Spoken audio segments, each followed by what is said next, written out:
All right, what's up, everybody? All right, you guys ready?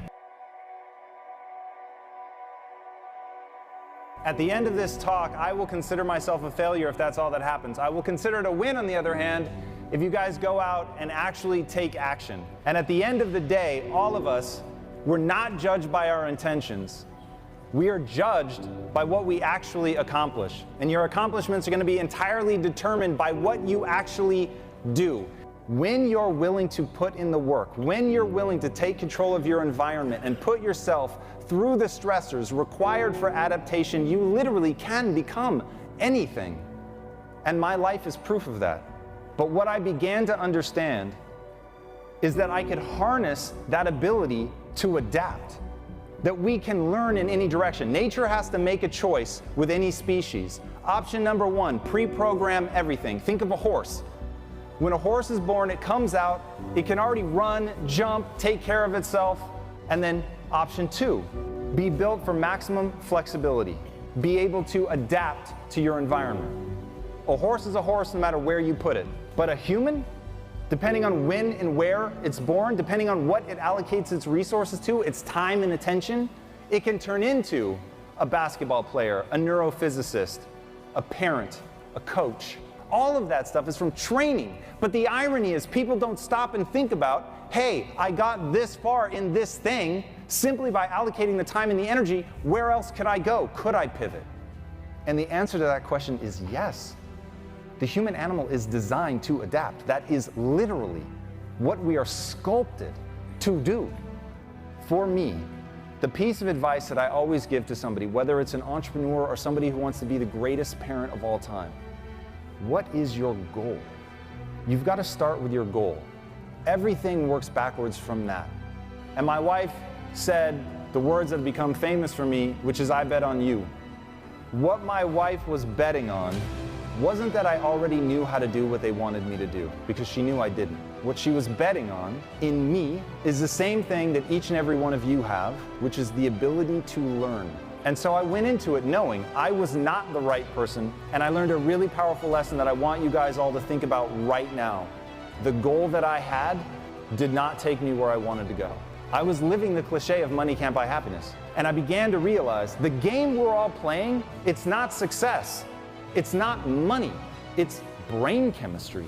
To sum it up, the only thing in this life that matters is what you think about in your most quiet moments about yourself when you're all alone and the only thing you have are your thoughts. If in that moment, regardless of your worldly success, you feel good about who you are, you feel good about what you've done and how you've touched other people's lives, you feel good about what you're striving for and trying to accomplish, you feel good that in the times when it got hard, if it mattered to you, you pushed through. That matters. That matters a lot, but the money doesn't matter. You've got to know why you're doing what you're doing.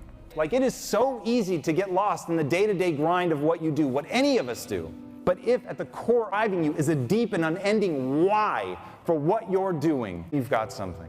Now you've got a chance to transcend what you're doing. And the way that happens is very tactical. You're going to have the energy that you need to fight through. People always ask me how I generate energy. There's two ways. Number one, take care of your body. There's just no way around that. And the second thing is you need to be excited about the future that you're trying to create. And when I went in and quit, even though I had millions of dollars in equity and I was making more than I'd ever made, I quit because I didn't have a why.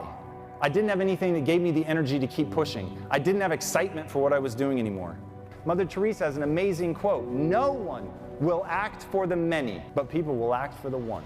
Find a way to make it a calling, a vocation, something that really meets that why, your desire to connect or do something great for people. Which, by the way, when I say that the game that you're playing is brain chemistry, what I'm talking about is fulfillment. There's a difference between happiness and fulfillment. A bowl of ice cream brings me happiness. It does not bring me fulfillment. Fulfillment is often born of suffering. Fulfillment is about doing the things that are hard.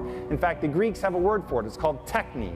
Techne means that you acquire a set of skills that is unique to you. The acquisition of those skills was very difficult. And here's the important part. Those skills serve other people. To me, I believe that the very reason that we're all here is to see how many skills we can acquire that have utility and then put that utility to the test in service of others. That's going to be the thing that lights you on fire. That you're busting your ass. You're really getting good at something. You are taking action. You're moving forward. You're doing the things you need to learn to learn and trigger that adaptation response that humans have. You're putting yourself under the stress. You've identified a goal. You're working your way backwards to where you are today. And that's the key. It's what I call minding the gap. There's a gap between who you are today and who you will need to become in order to execute against your why. That thing in you that's burning, that you really care about enough to get across the finish line, that you care about enough to keep doing even when it's making your hands cramp closed, that you care about enough even when you've got to come in and work between rival gang members. It's the thing that you care about enough that you really will work so hard that the rival gang members fall in line behind you because you're leading by example. I'm going to show up and outwork everybody. I'm going to be the first one here. I'm going to be the last one to leave, and believing you can make it a reality. But the only way to make it a reality is to put in the work.